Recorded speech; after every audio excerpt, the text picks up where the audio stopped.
देशाच्या कानाकोपऱ्यामध्ये ज्या पद्धतीने अंमली पदार्थ आज विकली जातात त्याच्यात प्रामुख्याने पंजाब नंतर आता पुण्याचा नंबर लागतोय।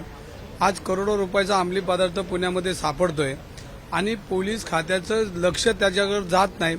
ज्यावेळेला एखादा कुठेतरी आपल्याला क्लिप येते किंवा कुठेतरी एखादा पत्रकार किंवा एखादा नागरिक ज्यावेळेला बोलतो त्यावेळेला पोलिसांना जाग येते आणि 2 दिवसापूर्वी मुख्यमंत्र्यांनी बुलडोझर फिरवा, पण इतक्या दिवस का फिरवला नाही हा महत्त्वाचा मुद्दा आहे।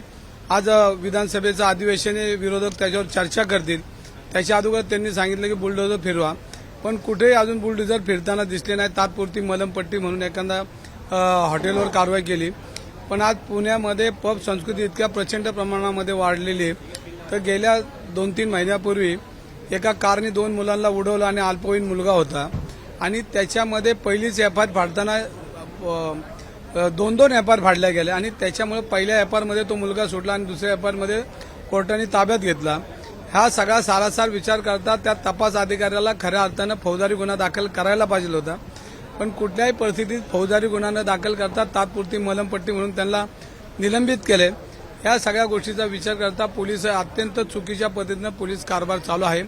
वरिष्ठ जरी त्याच्यावर ऍक्शन घेत असेल तरी खालची जे पोलीस वर्ग आहे आणि त्यांना ह्या सगळ्या गोष्टी माहिती आहे। पुणे शहरामध्ये माणिकचंद गुटखा कुठं मिळतो, गर्द कुठं मिळते, अंमली पदार्थ कुठं मिळतात, चरस गांजा आपण ज्या काय व्यसनं आहेत ही सातत्यानं पोलीस खात्यातील लोकांना ह्या सगळ्या गोष्टी माहिती असतात।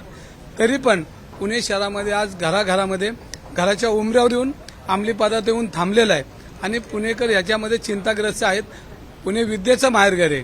पुण्यामध्ये राष्ट्रीय नेते पुणे शहराने दिलेले आहेत, लोकमान्य टिळक असतील, क्रांतिज्योती सावित्रीबाई फुले असतील, महात्मा फुले असतील आणि छत्रपतींचं पुणे आणि असे सगळे राष्ट्रभक्त त्या पुण्यामध्ये निर्माण करणारं पुणे आणि अशा पुण्याला आज कलंक लागण्याचं काम या सगळ्या पब संस्कृतीमध्ये होतंय।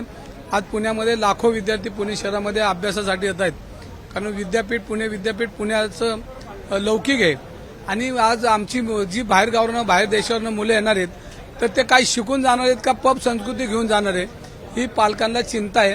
ह्याच्यापुढे पुण्यामध्ये मुलांना शिकायला पाठवायचं का नाही अशी परिस्थिती आज देशामध्ये आणि देशाच्या बाहेर जी मुलं शिकायला येतात त्यांना पडलेली, तर ह्याच्यावर पोलिसांनी विचार करून यालाच धरून तुम्ही ज्या पद्धतीनं पोलिसांवरती आरोप केला, ज्या पद्धतीनं पुण्याच्या अनेक हॉटेल्समध्ये जे ड्रग्ज सापडले त्याला पोलिसांचंच एक कनेक्शन आहे असं म्हणायचं। आता जिथं ड्रग्ज सापडला तिथं रात्री 3:30 वाजता सापडला, म्हणजे त्यांच्या नियमानुसार 1 वाजेपर्यंत 1:30 वाजेपर्यंत थांबतो। मग 3:30 वाजता जर एवढा धांगडधिंगा असेल तर मग पोलीस खातं, पोलीस चौकी, पोलीस स्टेशन हाकेच्या अंतर आहे, मग त्यांना कळलं कसं ना। म्हणजे ह्या सगळ्या गोष्टी पोलिसांच्या मेहरबारीवर चालतात आणि त्याला आशीर्वाद असतो, पण त्याच्यामध्ये काय काय आज उद्योग चालतात ते आपल्याला आपण चॅनलमध्ये बघितलंय आणि त्यामुळेच ते पोलीस जबाबदारी आला। पुणे विद्येचं माहेरघर आहे, पण आता जी पब संस्कृती आहे या विरोधात पुण्यातील सर्व आमदारांनी एकत्र आलं पाहिजे असं वाटत नाही का तुम्हाला? कारण का संपूर्ण राज्यातून मुलं ही शिकायला पुण्यामध्ये येतात आणि त्यांच्या समोर असा एक नवीन आदर्श निर्माण केला जातोय।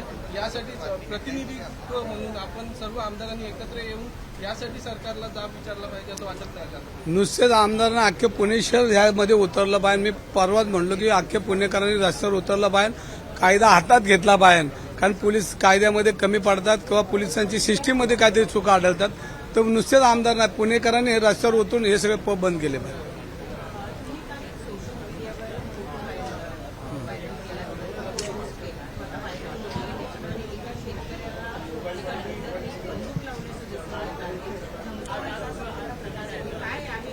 ह्याच्यामध्ये तो भोसले नावाचा कोणतरी बिल्डर आहे आणि नागरिकांना तो पैसे काही व्यवहार पूर्ण करण्यासाठी गेल्यानंतर ते बंदूक काढून त्याला मारण्याची धमकी देतात, पण ती लोकही पोलीस स्टेशनमध्ये जाऊन आले तर पोलिसांनी त्यांची कुठली तक्रार दाखल करून घेतली नाही।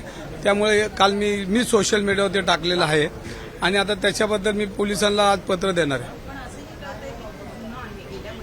नाही, जुना असू नवा असू, शेवटी गुन्हा हा गुन्हाच आहे, तो कधी आपल्याला मिळू शकतो, पण त्या लोकांना न्याय मिळत नाही ते लोक मायापर्यंत आले आणि मग आता आम्ही बोलतो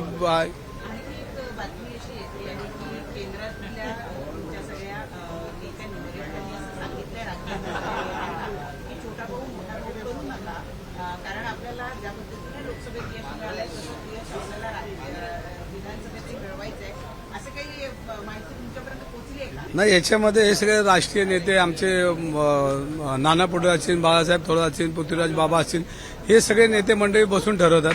मी छोटा कार्यकर्ता आहे, त्यामुळे मला ह्याच्यामध्ये काही जास्त सांगता येणार नाही. छोटा भाऊ मोठा भाऊ, पण जे ज्यांना उमेदवारी मिळेल त्यांच्याबरोबर मी काम करणार आहे. मला दिली तर मी करणार आहे, दुसऱ्याला दिली तरी मी करणार आहे. शेवटी पक्ष आदेश मानणारा मी कार्यकर्ता.